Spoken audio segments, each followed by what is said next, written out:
How to install eSIM in your Android and Google Pixel. In this video, we will show you how to activate eSIM using QR code and activate eSIM manually both on Android and Google Pixel.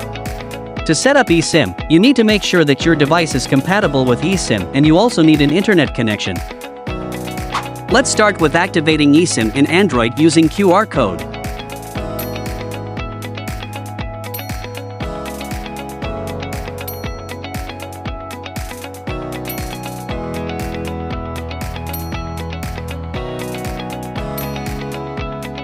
Activating eSIM in Android manually.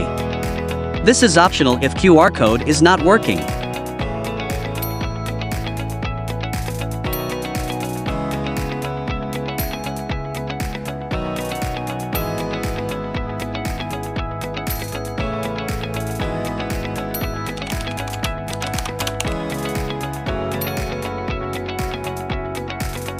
Let's move on to activating eSIM in Google Pixel using QR code.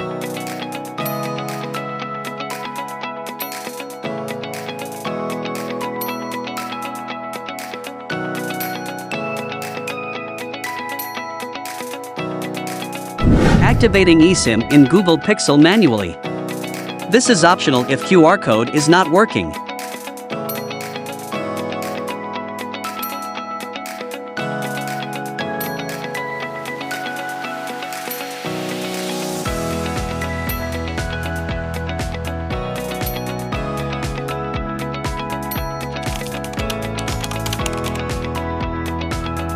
All set. You can now use your eSIM using your Android or Google Pixel device. If you still have questions, let us know in the comments. Thank you for watching. Bye.